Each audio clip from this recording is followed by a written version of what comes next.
Things could not have worked out much better for the Seattle Seahawks today as they do something they haven't done in a very long time, and that is take a team to the woodshed from snap to snap, from kickoff to whistle, whatever you want to say, wire to wire. The Seahawks blow out the Saints today. Unfortunately, they don't keep them out of the end zone. A late touchdown for the Saints, 44-13. The final score in this one. We'll go over all of it, including how historically significant today's win was and the score total. Some things I saw that tell us more about who this team is and where they might be headed. We'll give you our Seahawks superlatives, players that stood out in this game. It's a long list. I had to whittle it down. We'll take a look around the NFC West. Some big happenings today. Lots of drama. In fact, we're still in play in Santa Clara with the Cardinals leading the 49ers by 2, coming up on the 2-minute warning right now, and the Cardinals possessing the ball. So we'll do kind of a play-by-play of that after we come out of the intro. But a big win for the Seahawks today. And as I said, things worked out about as well as they could with a game in Arizona just 4 days away. Lots of good things to get to about this one. Let's celebrate together. All your comments and questions coming up after this. This is Seahawks Forever. Welcome to the Seahawks Forever podcast. In-depth analysis on everything Seahawks. And now, here's your host, Dan Viens.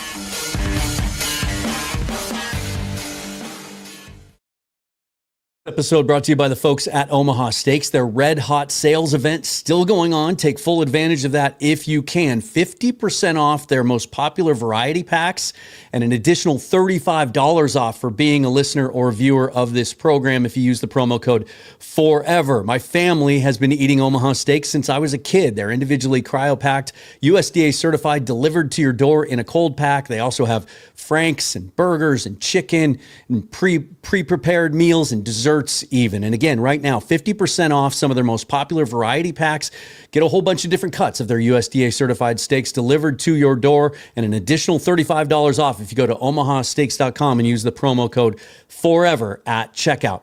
Also, big shout out to my friends Matt and Randy Storm over at Fast Fashion Brewing on First Avenue, right next to Hooverville, across the street from Showbox Soda. If you're leaving the game today, swing in there. They have outstanding beers. Try their Hazy Pale, made in collaboration with Sean Kemp, called The Rain Man. Also a big fan of their German Pilsner. Give that a try too. And say hi. If Matt's in there, tell him Dan sent you. All right? Okay, so we are at the 2-minute warning in Santa Clara. The Cardinals, this game has been crazy. A defensive battle the whole game.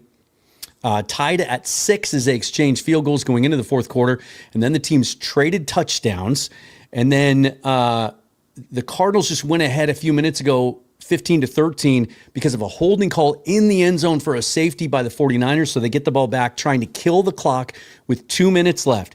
If that happens, every team in the NFC West will be 2-1 today because the Rams lost a crazy one against the Eagles today in Philadelphia, game that it looked like they controlled at halftime, which gave me pause in this one. We will get to that when we talk about the rest of the division. Once things are official in Santa Clara, they're still in a commercial break now, but when they come out, we'll keep you up with that. Unbelievable game today. This one was over at the half. It was really over in the first quarter. And in all three phases of the game, I'm sure you're going to hear Mike McDonald talk about that today. The offense was efficient. The defense was really stingy, both against the run and in pressuring, again, relentless pressure against Spencer Rattler today. Just didn't let that Saints offense get anything going. And then the special teams, Kyler Murray with the big throw, knocked away, though, by the 49ers, who are going to get a chance to get the ball back now. That was a 3rd and 9. So 4th and 9 now with 1:54 left to play. San Francisco is going to get the ball back in this one. A field goal would win it, but I'm not sure the specifics because I've kind of been watching this game with one eye throughout the last hours. I've been prepping for this one. But they keep talking about how Mac Jones is playing on one good leg. So at some point in this game, he suffered an injury and he's playing through it. Brock Purdy still not yet available. But the Niners are going to, and they let the punt bounce into the end zone for a touchback. So we will keep you apprised and do some play-by-play on this one for sure. But when you really knew in the Seahawks game today that this was going to be different was the special teams play. They lead by 7, and then Torrey Horton takes a punt back 95 yards for a touchdown. As nervous as I was about the prospect of Horton returning punts, just because it's something about long, skinny receivers. There's a lot more area there that's vulnerable. Such a dynamic punt return. First time in 10 years the Seahawks have had a punt return for a touchdown. That was Tyler Lockett, of course, and the longest punt return in Seahawks history. Mac Jones back to pass, throws the ball in the turf 5 feet in front of Ricky Pearsall. Didn't have a chance on that one. He is visibly limping, so it looks like a knee. He's wearing a knee brace on his left knee.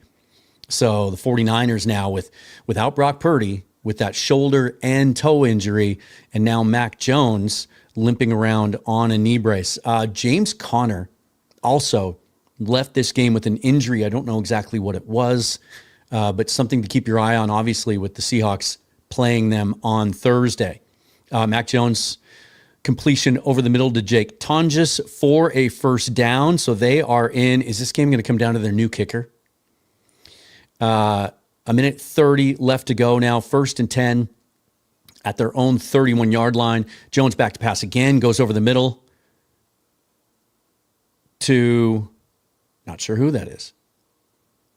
But they're in hurry-up mode now. 114, 113. They only have one timeout left, the San Francisco 49ers do, so they'll obviously try to hold on to that in case they have to have a kick. So the ball was just knocked out. Jones tried to get it into Tonjes again. Ball knocked away by Demerson, their safety. There's a flag on the play. Did they call interference on this? Yeah, there's some early contact there, and he had his arm hooked. So Taylor Demerson with the pass interference call.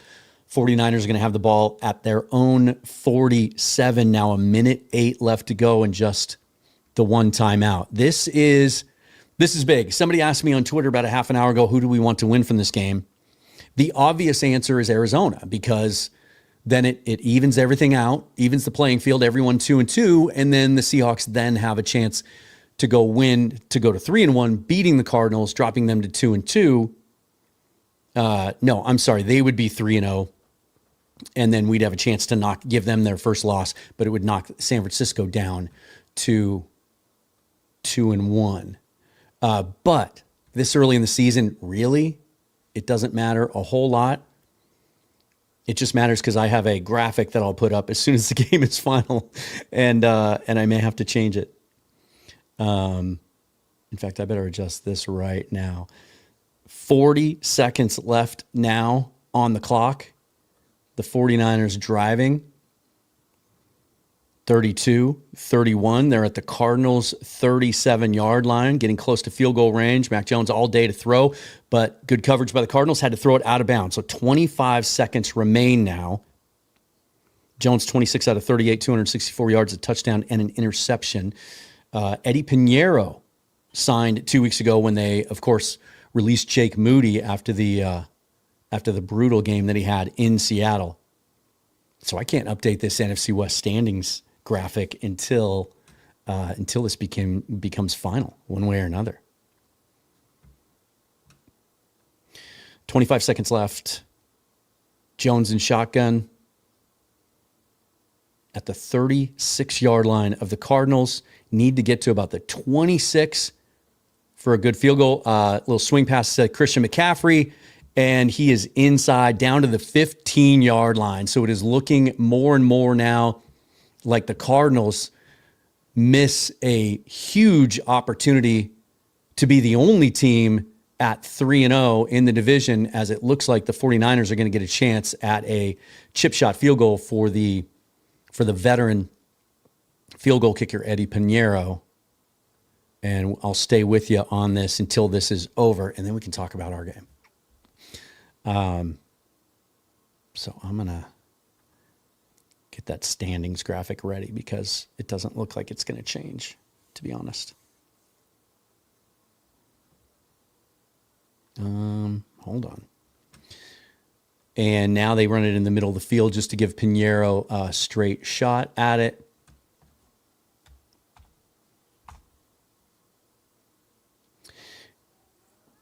And Arizona's probably going to ice them. Let's get back to some of the notes about the game, though. But so that gave the Seahawks a 14-0 lead. You started to get the idea that this was going to be one of those days. And then another special teams play, D'Anthony Bell called up from the practice squad again this week with the injuries the Seahawks had in the secondary. No Julian Love, no Devin Witherspoon, no Nick Emenwari, Zach Charbonnet also out. All those questionable players, as we surmised last night, held out of this one. It's a 35-yard attempt for Pinheiro with 4 seconds left. No timeout to ice it. He drills it right down the middle. So this is what the NFC West looks like at the moment with that result. And there we go. Nope, that's the wrong one. Hold on. Gosh darn it. Let me do this, you guys. I want to make sure this is right. I had it. I just didn't download it correctly. Okay, here we go. And we're doing technical stuff while we're live. That's fantastic. All right. So this is what the NFC looks like as we sit here now today. The San Francisco 49ers all alone in first place at 3-0. And everyone else 2-1. Of course, the Rams, as I said, big lead at halftime, but they end up losing to the Eagles. We can talk about that game a little bit later. Drops the Cardinals to 2-1. The Seahawks now winners of 2 straight to get even with the Rams and the Cardinals, and a big chance to put themselves ahead of Arizona coming up this Thursday with the 49ers now leading the way at 3-0. And I think it's important that we don't stop talking about week 1. And here's what I mean by that. I mentioned several times on my show after that opening day loss how pissed off Mike McDonald was the entire week, how cranky he was. And that's why when we talked about the possibility last night of a trap game in this one, that was one of the key factors that I mentioned that kept me from thinking that was a possibility in this game. Because he won't let the team forget about the missed opportunity week 1. That if they just played a little cleaner, a little more physical, and then, of course, we had some issues with the offense and the play calling that week, that we let an opportunity slip through our hands. This team, I don't think there's any question right now with the Rams losing in Philadelphia now. You look back at the last 2 weeks and what they did today, and this team's playing better than any of the other 3 teams in the NFC West right now. They're the healthiest. No significant injuries today that I was aware of. They were able to pull their starters, many of the key players in the fourth quarter. Drew Lock came in for Sam Darnold to finish up. We saw Kenneth Walker get pulled. We saw JSN and Cooper Kupp come out of the game. The Seahawks have the most momentum in the division right now and are the healthiest heading into this game on Thursday. Again, the Cardinals lost James Conner, don't know the severity of it, and played without Garrett Williams. Their secondary is ravaged right now, you guys. Will Johnson didn't play today. Garrett Williams, their outstanding slot corner, was placed on injured reserve. I don't know if Max Melton played today. We'll take a look at their box score in just a little bit. But now we can talk more about our Seahawks, right? Let me get your comments going over on the side here. This one's going to be fun. Last time the Seahawks led by 20 at halftime in any game, December 13th, 2020 against the Jets. They were up 23-3, went on to win 40-3. Last time Seattle scored 38 points or more in the first half, December 9th, 2012. I was there versus the Cardinals. They scored 38 in the first half, 10 in the first quarter, 28 in the second quarter on the way to a 58-0 win. That one was similar to this one. There were fumble returns for touchdown, blocked kick returned. I think John Skelton started that game for the Cardinals. It was an absolute blowout. And something that we haven't seen enough of over the last 7 or 8 years. I mean, this was something I think we all agreed was one of the demerits on Pete Carroll's record is, he usually got his games up to play teams that were better than they were. But they would play down to the level of competition. They always had this way of playing close games, no matter who they were going up against. And when there were times where they'd jump out to big leads early, they let their foot off the gas. They would either get conservative in their play calling, or sometimes you could tangibly feel that they lost their edge and their intensity. And to me, I think the storyline of this game, the biggest takeaway from this game, especially building off of what we saw last week in Pittsburgh, is how goddamn hard this team plays for Mike Macdonald. The intensity that they play with from snap to snap. And that didn't go anywhere leading by 38 at the half. They came out and played just as hard. And the starters were still in the third quarter, and they weren't protecting themselves. They were flying around. It's like that defensive line, which once again had another one of those games where the pressure rate's gonna be off the charts. It looked like they were delivering pressure on just about every single drop back for Spencer Rattler, and he had 39 dropbacks, and yet they only had 2 sacks. But 8 quarterback hits. There were so many times he got out of the grasp that they were there. They're just not getting him on the ground. All that stuff pisses them off. This team is playing as if they're trying to earn respect. They're playing like a team that's still pissed off about week 1 and has an axe to grind and has something to prove. They're flying around. They're playing with intensity. Let's get the box score up on the screen. Get some of this stuff out of the way here for you. And let me do this before we go through the stats. Let's do Seahawks superlatives. This was a hard list to whittle down, you guys. But I came up with 3 on offense, 3 on defense. Obviously, Torrey Horton, the rookie, back-to-back weeks now with receiving touchdowns. He ended up with 3 catches, 32 yards. He also had the punt return touchdown we talked about. Had another couple nice punt returns as well. Jackson Smith and Jigba, who came down with flu-like symptoms yesterday, was severe enough that they put him on the injury list and added him as questionable. So we know he wasn't feeling his best, but he was outstanding again today. 5 catches, 96 yards. He was a big focal point of the offense early. And I thought it was Sam Darnold's best performance. Just really efficient. We've seen this now through 3 weeks. It's just that, he had the couple negative plays against the Steelers and, and against the Niners, but played a clean game today. Didn't even throw a ball that was close to being intercepted. Was really accurate. The touchdown to Horton was exactly the kind of throw that I told you guys all throughout training camp we'd see from him every single day. Like that fade route, he's incredibly accurate on it, which was why I was so surprised he missed the one week 1 against the Niners that would have made a big difference. But he was 14 out of 18, 218 yards, 2 touchdowns, no sacks. There's more to go around. I thought Ken Walker had 2 touchdowns today. It was really tough sledding for him in the first half. We'll talk about that a little bit. Like there was nothing going in the running game in the first half, but they came out in the second half. And it seemed like obviously when you have a lead like that, you're going to try to establish the run, but also like Mike Macdonald, I'm quite sure, challenged them at halftime to come out and run the ball better. He couldn't have been happy with that. I mean, there was nothing going in the run game. But they came out in the second half. I shot Bryce Coots a text, but he was coaching, and so he hasn't had a chance to watch the game yet. But it looked to me like maybe in the second half they went away from wide zone as much and went more gap, or at least inside zone, and that seemed to get Walker going a little bit. He ends up with 38 yards, almost all of that in the second half, and then the 2 touchdowns. And just, for me, it's not the 2.4 yard average. It's how hard he ran.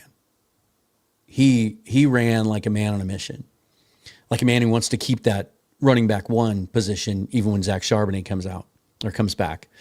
But I thought those were the 3 on offense. And then on defense, Josh Jobe, again, just flying all over the field, led the team in tackles with 11, and was flying up and hitting guys. Like, you don't think of Josh Jobe being a physical player just because of his stature, but we saw it last week in Pittsburgh too.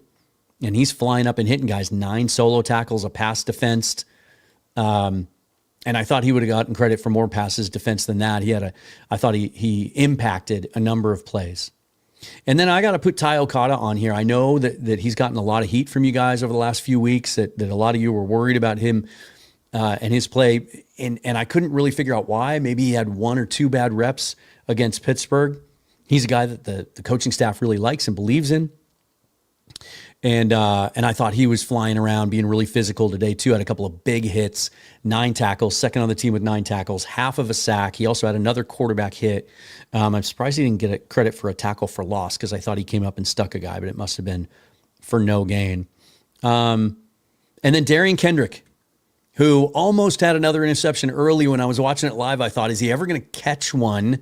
Right? He had the deflection in the end zone last week for the interception, but he had the one hit him in the face mask also that would have been an easy one. And but then when you watch the replay, it was behind him and he knocked it down with one hand. But another example of him being really comfortable playing the middle of the field as a slot guy, and he had never played slot corner in the NFL before last week. Really gives the Seahawks a lot of versatility and things they can play with when they get all their guys back. And then he ends up with the interception later. He's a guy that looks really, really comfortable. And that defensive secondary that maybe we were a little concerned about the depth coming out of training camp, those guys are playing. They're playing well. So those are the guys that I have chosen to be the superlatives for the most part. But there's other guys.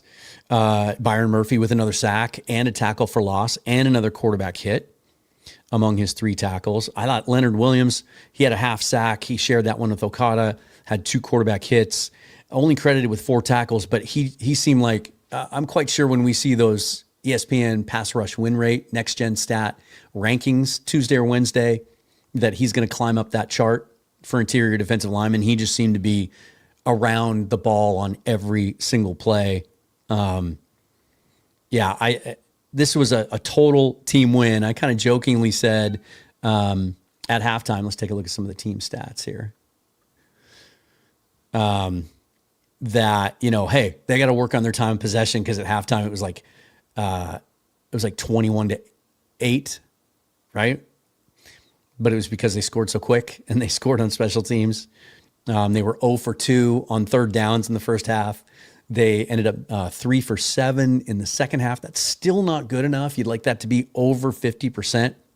But they end up evening just about everything out. So 22 first downs to the Saints, 21.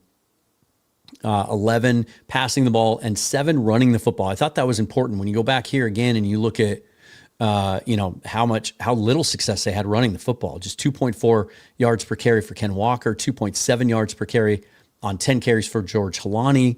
And then Jacardier Wright got into the action in the fourth quarter, 5 carries for 20 yards, a 4.0 average. And then Jalen Milroe had one for 3. And then you go back and look at the team stats, and they still managed 7 first downs running the football.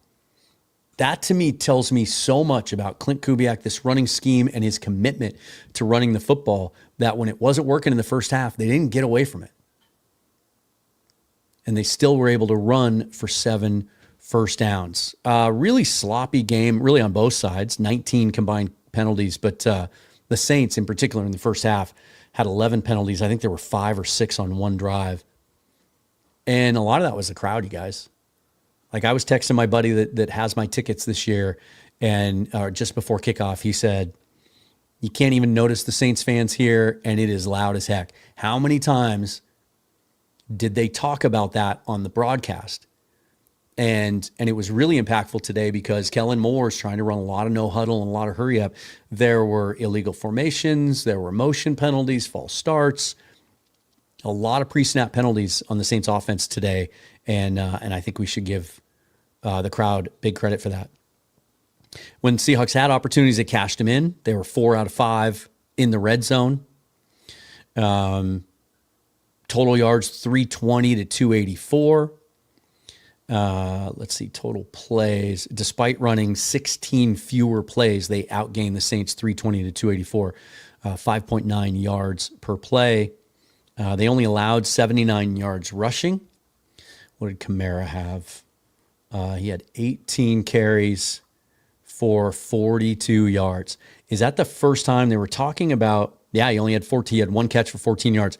So it's the first, I think they said, was it 3 straight games? The last 3 times he's played against the Seahawks, he's gone over 100 yards in total offense. He had 56 yards in total offense today. They held Chris Olave had 10 catches, but for only 57 yards with a long of 9 on 14 targets. Juwan Johnson had an impact. He had 6 catches, 51 yards. Rashid Shaheed, they pretty much kept under wraps. He had 4 catches, 42 yards, a long of 15. Brandon Cooks, 3 catches, 24 yards. Just a complete defensive performance, and just something, just a complete performance in all 3 phases. As again, I'm sure we're probably hearing Mike McDonald already talk about it. All right, I've said enough. I've talked enough. Let's get into this with some of you guys. Let's go through. Hey, Cole Jensen, thanks for being a member. Really appreciate that.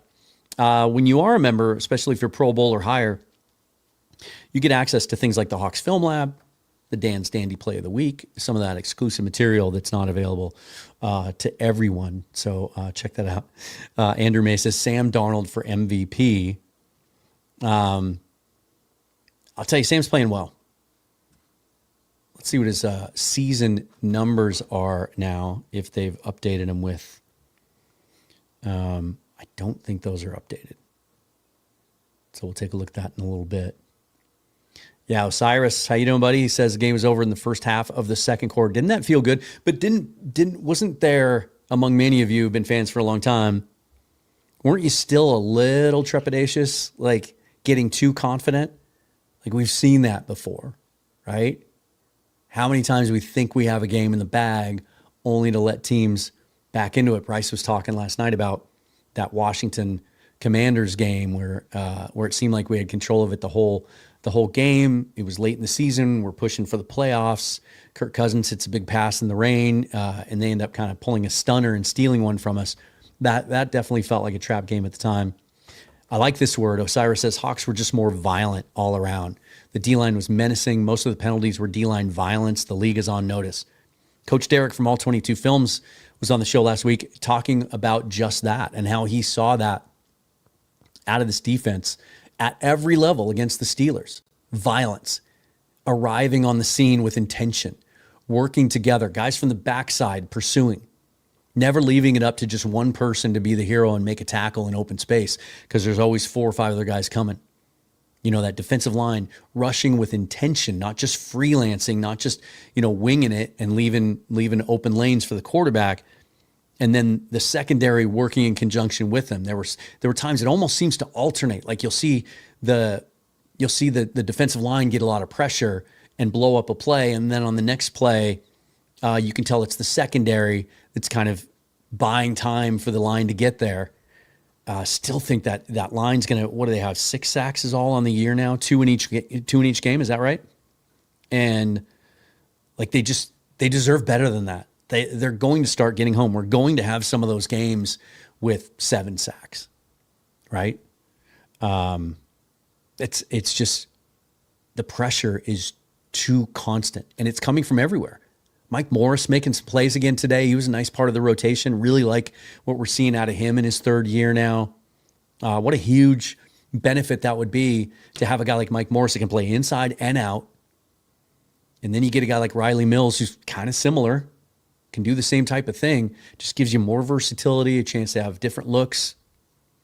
Speaking of different looks, I think one of the reasons, and obviously they knew this was on tape, so they prepared for it, but they weren't having any success in the running game in the first half. The Saints are one of the few teams in the league, I believe, and they made a big deal of this early on the broadcast, how they basically play a 5-man front, and not like an eagle front like the Seahawks do, where they play 3 down linemen and then there are 2 outside linebackers, like 5 big boys, 5 defensive linemen up front. There's a different look than this young offensive line I think has seen. Let's say this about the offensive line, though. As much as they struggle in that running game, and I'll have to look at some of the analytics, some of the stats, right? And as soon as the All-22 comes out, I'm going to be watching that. But this felt like the best pass protection we've seen out of an offensive line in 10 years. Maybe there was an odd game here or there where things they went up against a team that just wasn't very dynamic, and the Saints weren't. They were ranked 28th by next-gen stats in defensive pass rush win rate. But still, I mean, they got some guys up there. Carl Granderson has had some sacks this year.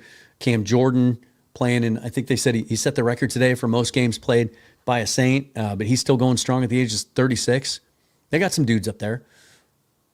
But it was a dominant pass protection performance, I thought, by the offensive line. Darnold had a chance, especially in some of those early drives, to get to his second and third reads comfortably. It kind of looked like the beginning of that Kansas City game when Drew Lock had all day to throw in the preseason I'm talking about. Just, I like this one. PGZ belt to ass. Yeah, Cave Troll says, so much for it being a trap game. Mars said the same thing. Want to give everybody credit for that. Paulie said it felt so good. Old friend Dana O'Gorman tweeted that like early in the game. Like, this is fun. Here's Chris. That was fun. We haven't had one of those in a while, right? X-Wing, what's up, buddy? That game was over in the first quarter. It was so nice to just sit back, relax, enjoy the game instead of taking heart pressure meds through the whole fourth quarter. Jessica says, great for their confidence. Come on Thursday.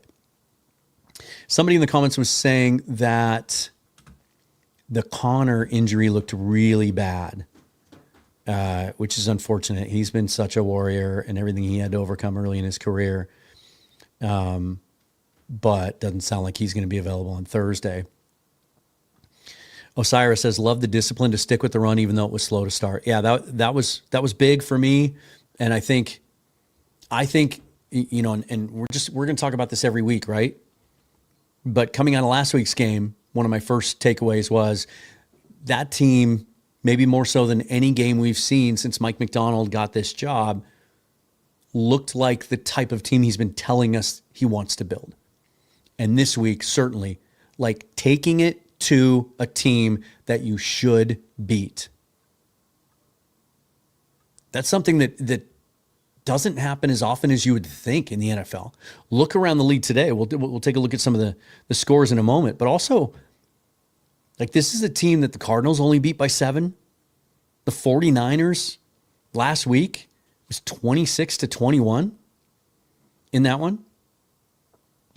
You know, New Orleans came back late and made a game of it. But let's take a look at the scoreboard, because let's do this again. Boom and boom.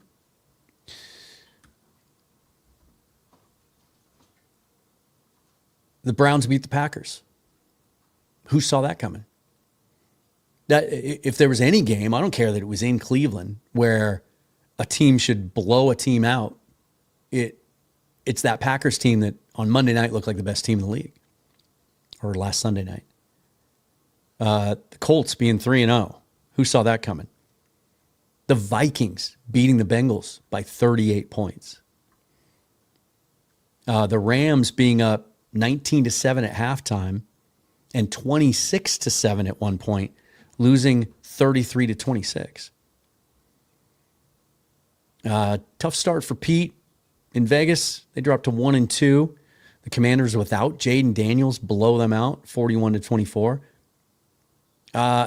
Who had the Panthers beating the Falcons by 30? Tough day for Michael Penix there. 18 out of 36, 172 yards, 2 picks, including a pick 6 to Chaw Smith-Wade. Go Cougs. Little tiny bit of Apple Cup revenge there, maybe. A little Cougar on Husky crime. Jaguars get off the schneid. The Texans dropping to 0-3. Who saw that coming? The Chargers eke one out against the Broncos. They're 3-0. And then the Bears beating the Cowboys handily. 31-14. Big day for Caleb Williams. Almost 300 yards passing and 4 touchdowns. Like, it happens every week that the thing that we expect to happen doesn't happen. I'll get some more of your comments in just a moment, but got to give a shout out to the folks from Sleeper. If you haven't checked out the Sleeper app, or if you're not in our Pick'em League here on the channel, do it. Like, I've tried all the sports apps over the years, right? I was part of that PSF thing when they tried to get that going a couple of years ago, and I've used ESPN for years for fantasy purposes, Yahoo for fantasy purposes. Sleeper's the best one out there. It does everything. You want to play fantasy football? You can. You want to play best ball? You can. You want to do daily fantasy sports? You can. Our Pick'em League. You can hop into a league like that. You can just find public leagues out there if you want to hop into one. pick games each week, and there are games of skill. And if you choose to partake in that, and those are legal in 25 states, they're going to match your first deposit up to $100, 100% if you use the promo code FOREVER. Terms and conditions do apply on that one. But all the other stuff you can play no matter where you are. I played in a best ball league last year with the guys from the 12 Talk podcast. Shout out to those guys. I won the toilet bowl, so I got that going for me, I guess. But that was my first introduction to it. Guys, it's the best app out there. I urge you to give it a try and take advantage of that deal. Forever at checkout for 100% match up to $100. What do we have here? Glenn, thanks for the super sticker. Really appreciate it. Go Hawks. Hey, there's our buddy Shane. Seahawks playing Madden on rookie mode. Great W. Good to see you, Shane. Always good when we can catch you during your waking hours. Thanks for the super chat. Really appreciate that. Speaking of the 12 Talk guys, here's Josh. What a game, Dan. Absolute brutality in the first half on offense and defense. Second half was just a chance to get other players some game time. Let's talk about that. How huge was that? No injuries that I can think of. If anyone knows of one, let me know in the comments. I didn't see anyone limp off, anyone leave the game. They were able to hold all those guys out injured. And so now you look ahead to Thursday, and they were able to pull key guys in the fourth quarter, get other guys some time. Even Jalen Milroe came in for another play. I was hoping that they would do that again with him, maybe show the Cardinals a couple different looks. But that's twice now we've seen him basically take a read option and keep it with the guy running out in the flat. So they showed him the same exact look they did against the Niners. It's something the Cardinals are going to have to prep for. But at some point, he's going to throw that football too. It's going to happen. Milroe obviously active today. Even Jared Ivey, who was active today on game day. Connor O'Toole was the one that was inactive, got some run in the fourth quarter. It's good to see him out there get some snaps too. But as I said, the Seahawks go in flying high into this game, but also not just healthy, but as healthy as you could possibly get in some ways. I believe, and I could be wrong, but I think Devin Witherspoon's back for Thursday. I think Julian Love is back for Thursday. I think Nick Emenwari is back for Thursday.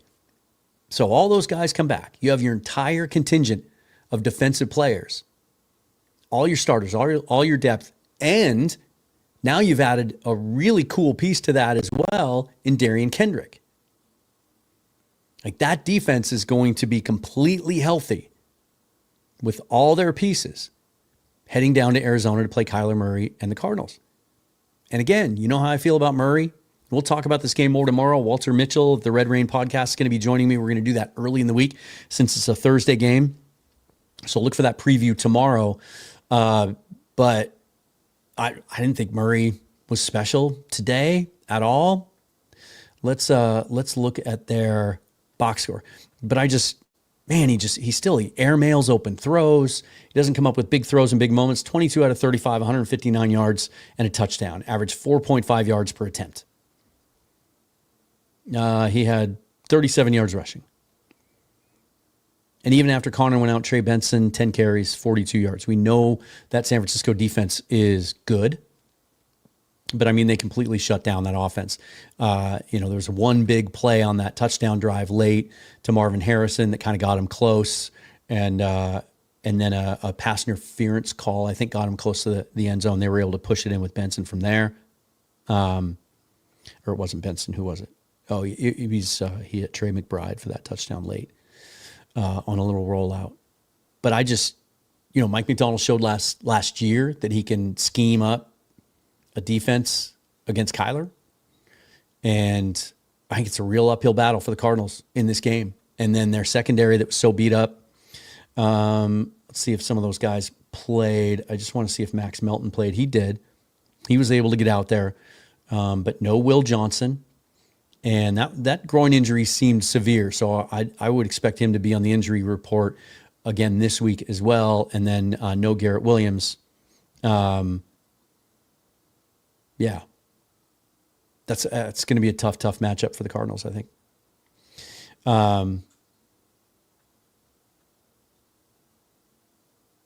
Let's see. Rambatsy says, Stupid Cardinals. Yeah, Jessica, this is one. She says, Seahawks played week 1 left-handed and conservative. I feel good about the rest of the season. It's at some point, I got to move on from this, but it still just boggles my mind why they took the offensive approach they did week 1. They had the good touchdown drive early that looked like the offense we saw last week and looks like the offense that we saw today with, a lot of variation under center, play action, the rollouts. Those were effective again today with Darnold. He had a big play on the first touchdown drive by almost getting sacked. It was the one play that really broke down, I think, in pass protection, and then he was able to flip it out to JSN, and then again on the touchdown to JSN, did it on the kind of the naked boot rollout. We saw that, and we just didn't see that. It's like they just clammed up in the second, third quarter of that San Francisco game before kind of getting back to their foundational offense for the touch or for the field goal drive late. It just feels like a glitch, a huge missed opportunity week 1 that really cost us. We could be in control of this division with a chance to really take control going to Arizona on Thursday. But again, I think if there is a silver lining to be had out of that, it pissed them off too, and they're still playing like it here a couple weeks later. Glenn says, great content, man. 12's pleasure and subscribe. I appreciate it. Really appreciate the super thanks. Martin Lawrence checking in again. Good to see you as always. That was a head coach's dream. Big win, no injuries, and still things to look at with the players and say we need to improve here. Yeah. I think it was another game, another step forward for the offensive line, where, again, the pass protection was outstanding. There weren't any running lanes in the first half, but they started to get things going in the second half.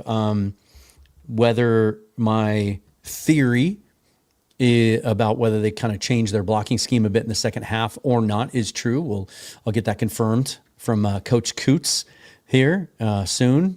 But just, a little step forward. And the longer those guys play together, the better they're going to be. It would be a little bit of a tough task this week in Arizona. Let's take a look at, just want to see they only had 1 sack against the 49ers. The 49ers offensive line that's not all that good. The Seahawks pressured at a 60% rate. Week 1, Arizona was only able to get 1 sack of an injured Mac Jones wearing a knee brace and 8 quarterback hits, but just the 1 sack by Josh Sweat. They're still getting next to nothing out of Darius Robinson, their first-round pick a year ago. He has 0 pass pressures and 0 run stops on the season. He had 1 tackle today. Baron Browning was held to 1 tackle. Calais Campbell, 1 tackle. Zaven Collins, 2 tackles. Josh Sweat, 2 tackles, a sack, and a tackle for loss, and 2 quarterback hits. So Josh Sweat was everywhere. They're going to have to account for him. I'm sure the tight ends will be involved in that, but I feel so much better now about being able to face that type of pass rusher after what we've seen from this offense. It just seems like Kubiak's dialed in, and I always appreciate coaches who have conviction about what they run, offense or defense, and you see their blueprints on it or their fingerprints every single week. It might not always work. You're going to have bad days. You're going to have bad matchups. You're going to have some days where you just can't get out of your own way and you can't execute. That happens to every team. Again, go through the scores from today. We saw it from some really good teams. But we're seeing every single facet of this offense being used throughout the course of the game. The balance, left, right, outside, middle, deep, short, taking shots, running inside, running outside, using your personnel. And you have to figure that's going to just continue to get better with these guys playing together more. X-Wing asks, do you feel like we left a little meat on the bone towards the end? Last few drives, even with Darnold still in, felt like we settled for field goals. Yeah, you get greedy. I certainly did. Wanted to hang 50 on him in our 50th year, right? But it's hard to complain. We're nitpicking now, right? But for all the right reasons. Let's see. Kickup says we're still not better than the Rams, though. Well, you don't know that, is what I'll say to that. We don't know that. I have never been able to look at one team play and another team play and decide whether, definitively, for sure, whether they match up all that well. And we have 8 weeks. We don't play them for 8 weeks. This offense is going to grow. I think this offensive line is going to continue to get better. Sam's going to get even more comfortable. Worry, those.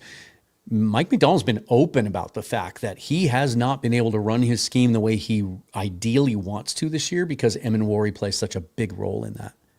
So, yeah. Which Rams team are you talking about? The one in the first half or the one that gave up a 20-point lead and lost to an Eagles team that didn't look competitive in the first half? Let's see. Where are we at here? Yeah. Yep. El Presidente. Called it. We should be 3-0. But I am officially going to force myself and will myself to move past that. Josh says, how dare people give Ty Okada heat? He's been superb every time he's on the field. Look, he's everything you'd want in a backup player.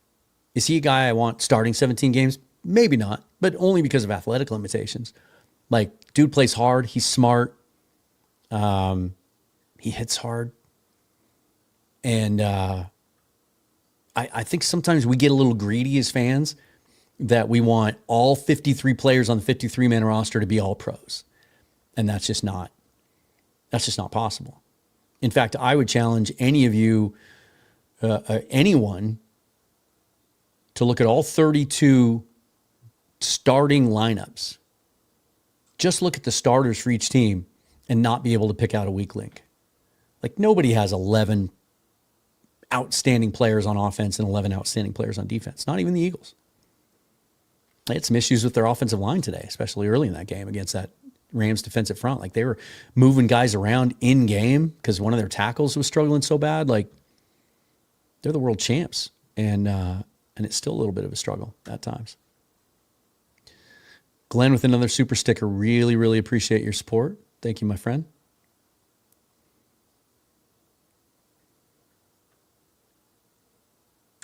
Yeah. Now we're looking for some reasons to be negative, right? Yeah, Leonard Williams had a penalty today. He's got to avoid that for sure.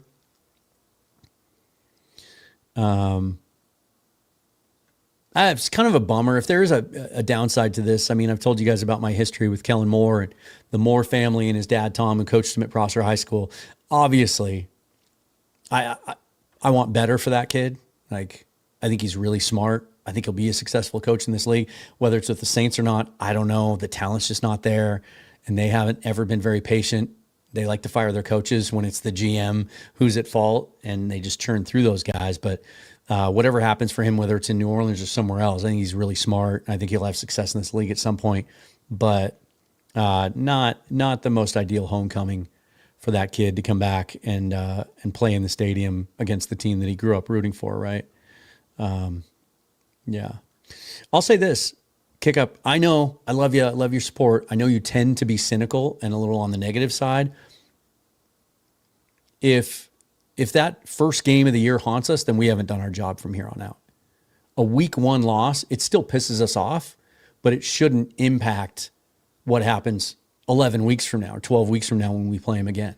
Like, if we do our job and this team plays as well as they've shown they're capable of playing and takes care of business against teams that they should take care of business against, then that they'll render that game meaningless. It was a field goal away, a couple of yards away from being meaningless today, where all the teams in this division were going to be 2-1, and nobody's going to run away and hide with this thing. The 49ers, for certain, are not going to.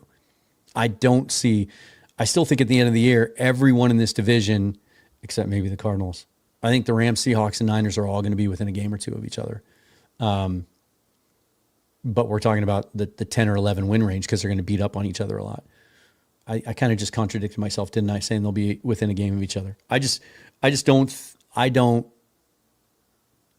If you're going to spend a bunch of time looking back on week one and lamenting it, then I don't know. I'm not going to allow myself to do that. Hey, cats are getting fed. Can you hear that in the background? Let's see. It's kind of hard. It's fun to talk about a game like this, but it's kind of hard to come up with like really original points, right? Here's something cool. Something fishy 54. Up at 6 a.m. to watch this in Australia. Let's go Seahawks. Murphy with another sack. Yeah, the sacks are going to come. I still think it's crazy that this team only has 6 sacks so far. The pressure rate is massive, right? There's written confirmation that I won the toilet bowl, which I didn't even know until I checked the Sleeper app a couple weeks ago in prepping for this promo deal.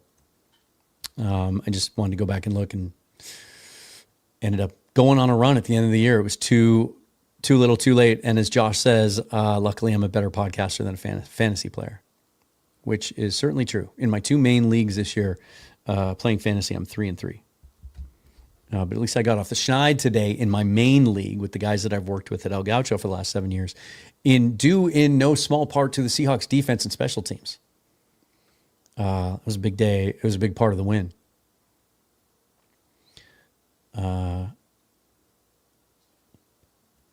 So this is interesting, and I would love to someday talk to Paul Moyer about this. I'll get him back on the show here sometime around mid-season.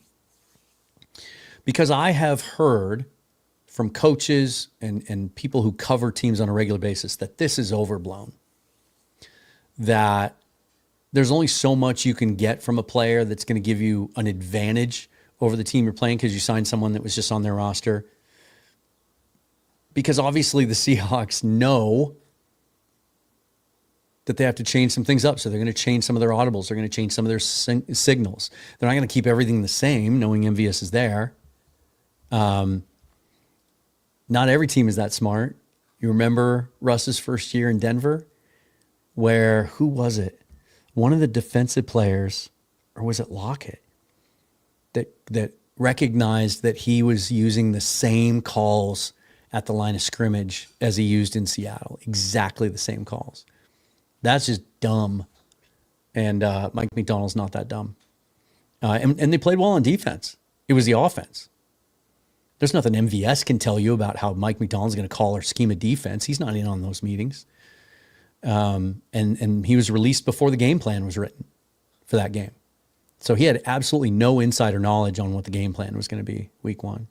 I do think that's overblown, but it's something I'd love to include in a conversation with someone who's actually been in those meeting rooms. That'd be really cool. Yeah, Kendrick is cool. He's a fun player. He hits too. I mean, that's the thing that stood out on his tape after we signed him, is how physical he is. And now we've seen like how well he plays zone, how well he reads the football, and like I said, how comfortable he looks in the middle of the field playing slot.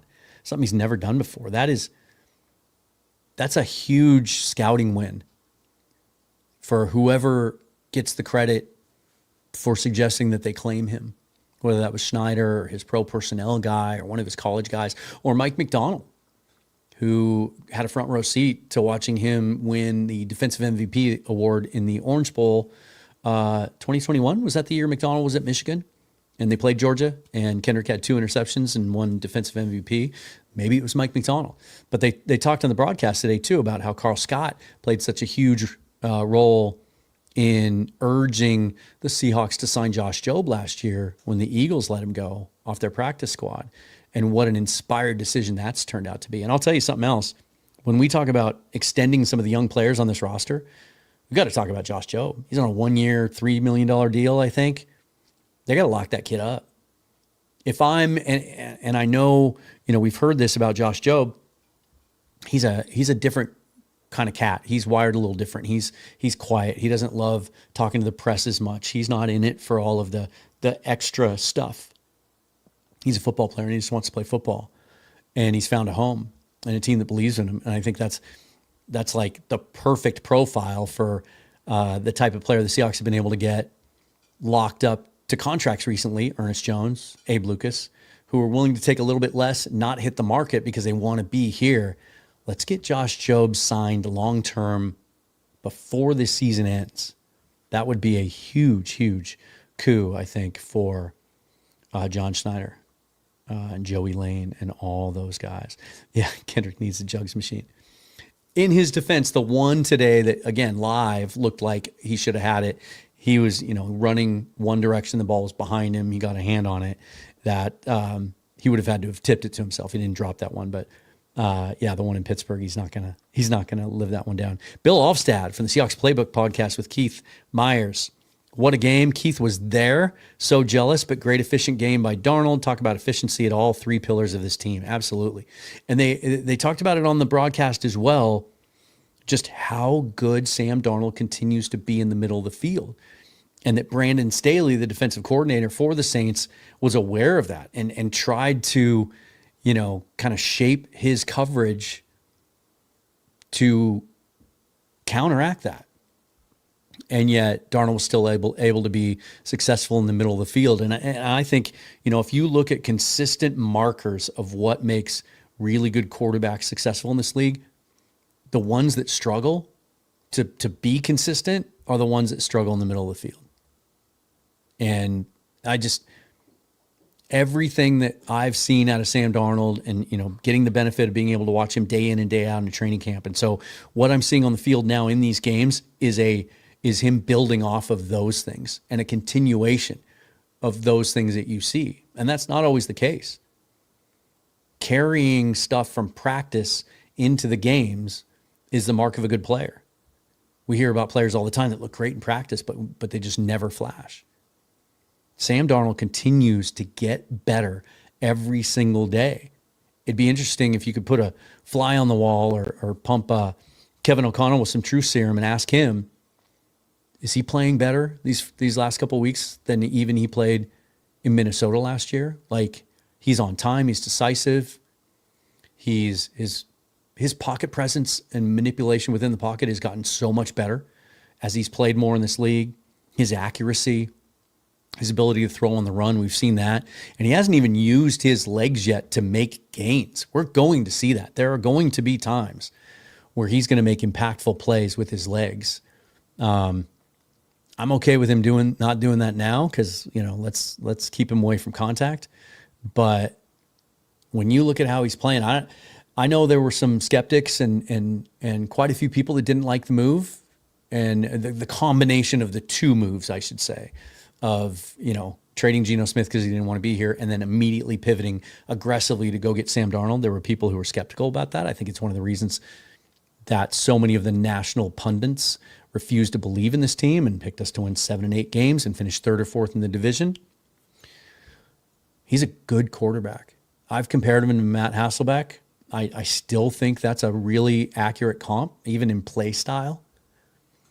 And he'll, we've seen him have some negative plays, but how he has responded to those, he shakes them off like a guy who's been through adversity and sees the big picture.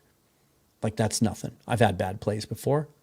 I've been embarrassed on Monday Night Football before and caught on an open mic saying I saw ghosts and getting my ass kicked on every single snap. Like, he's lived through that and come out the other side, as Geno did, but they're wired very differently. Geno's wired very intensely and almost uber competitively to a point that it gets him in trouble sometimes. I saw him force another ball in the red zone today and miss an opportunity. And, the Raiders got their ass kicked. And I feel for Geno because he went from one situation, probably thought he was going to a better one. And the Raiders might have the worst offensive line in the league. And it's making it really tough for that offense to operate. But my point was simply that Darnold is such a good fit in this offense. And I just think it's going to continue to get better and better. He's going to have a couple of 350-yard games with 4 touchdowns. I'm sure of it. I'm convinced of it. Bill, we got to get you on the show. It's been too long. And if you guys haven't checked out the Playbook podcast, you absolutely should. Those guys have been doing it at a high level for a long time. Martin says, it could just be me, but I don't see the 49ers as a really good team. I think they're okay, but just that an okay team. I will say this, if a healthy Brock Purdy was out there playing quarterback today, I think they probably win that game pretty easily. And then people are really questioning the Cardinals today. They kind of were let off the hook a little bit with Mac Jones, but he still was able to manage a win for them. Made some big plays on that last drive, and that's a big win for the Niners. It's impressive. I think that defense is going to keep them in games, but their lack of their injuries in the wide receiver core, which they've been able to withstand so far, they're 3-0, right? They've made it work, but they need to get Ayuk back. They need a healthy Juwan Jennings. They need Trent Williams to be 100% healthy, and that offensive line has struggled. And I think the fact that they have neglected to address that unit in any meaningful way the last couple of years is going to come back at some point to haunt them. I think if the Rams played the 49ers right now, they'd stomp them. And I think if we had another shot at the 49ers right now, I like our chances here or there. I think we're a better team than we were today, than we were week one. And I think we're a better team today than the 49ers are, even though they have the better record. So there you go. That's my viral moment that you can clip from this show and throw on social media. This is a cool question. David asks, any thoughts on Kendrick's role on this team when Spoon is back? I think what you're going to see is they'll go back to what they were doing with, Devin Witherspoon and Reek Woolen being on the outside to start the game, Nick Emenwari in the slot. What I do want to see is how Reek Woolen's snaps get impacted once those guys are back. Because not only is Kendrick coming on, but you can't keep Josh Jobe off the field. In fact, I'm not even so sure if all those guys come back for Thursday, I'm not so sure that Jobe doesn't start ahead of Reek. And Reek rotates in or comes in nickel. It's going to be hard to get all those guys on the field at the same time, but it's a good problem to have. And maybe the answer is, I don't know, because we really don't know what they're going to do with Emenwari. Do you play him a little bit more at weak side linebacker, which allows Spoon to play the slot, and then Woolen and Jobe to be on the field at the same time? And then, Kendrick he's earning reps. You've got to find those snaps somewhere. Now, I expect, write this down, give me credit for it when it happens, you're going to start hearing, once all those guys are back, what are you going to start hearing from the fan base? A lot of it. They should trade Reek. Trade Reek Woolen. And look, I'm always in favor of, if you can get something significant enough for a young player that you're not sure you're going to extend, do it. But this is also a long damn season and a violent game. And I don't want to get rid of someone the second someone else steps up and shows that they're worth playing time. I thought we saw, and I have to confirm this on the All-22, but I thought we saw Drake Thomas in there more than Tyrese Knight today. It looked like Drake Thomas was playing weak side linebacker on early downs, and Knight was coming in on third downs to rush the passer. Now, I could be mistaken. That's just my take live. But does that mean, Drake Thomas has earned more snaps, so we should trade Tyrese Knight? No. You need all those guys. And so it's way too early for me to start thinking about that. But ask me again in 6 weeks when we get close to the trade deadline. If Josh Jobe has taken over that starting role and Devin Witherspoon's out there healthy doing his thing and Kendrick's worked his way into the mix and Emenwari has been a revelation and has taken to that role that they have carved out for him, and you can get a high draft pick or a player in a pick and a player that can help you, maybe you're banged up at a certain position group heading into that's a different conversation. But right now, the more the merrier. I want as many of those guys as we can get, because you go up against Kyler Murray, and if you get a lead to where they just have to start throwing the ball all over the yard and they don't have James Conner and you take the runaway, I want to play as much nickel and dime as possible. And I want all those guys out there. So, Mike Henderson says, Just listen to Mike's post-game press conference. I'll do that as soon as we're done here. I love that he came out and said the team still has things to work on. That's always his mentality. Like, he's never satisfied. The chasing edges thing, right?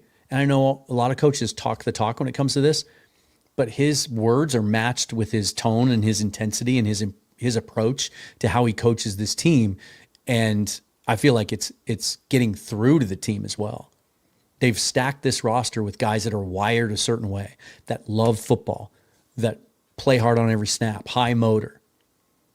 They never dog it, and they like to hit, and they like to be violent, and they have a lot of fun playing football. And that just matches his coaching philosophy perfect. TJ Bay 13 says, good to see special teams becoming a strength. Like McDonald says, beat teams in different ways. Don't look now, but Seattle's a complete team.